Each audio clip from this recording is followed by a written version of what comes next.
مسیح کے میٹھے اور جلالی نام میں آپ سب کی سلامتی ہو۔ یرمیہ کی کتاب 39 باب اور اس کی 18 آیت۔ کیونکہ میں تجھے ضرور بچاؤں گا اور تو تلوار سے مارا نہ جائے گا، بلکہ تیری جان تیرے لیے غنیمت ہوگی، اس لیے کہ تو نے مجھ پر توکل کیا، خداوند فرماتا ہے۔ آمین۔ دیکھیں کہ خداوند پر توکل بچانے کی کیسی قدرت رکھتا ہے۔ یروشلم کے بڑے بڑے سور میں تلوار سے گر گئے، لیکن عبد ملک محفوظ رہا، کیونکہ اس کا توکل یہوہ پر تھا۔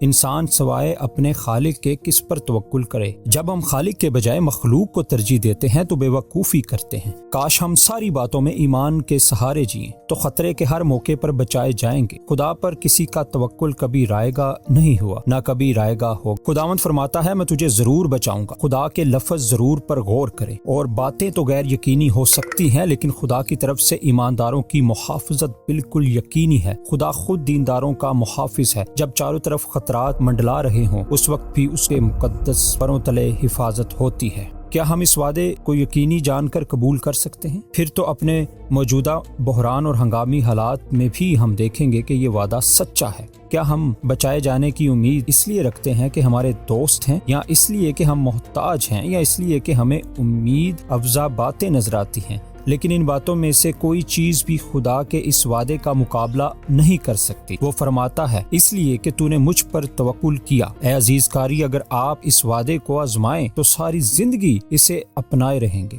یہ کتنا یقینی اور شیریں وعدہ ہے۔ آمین۔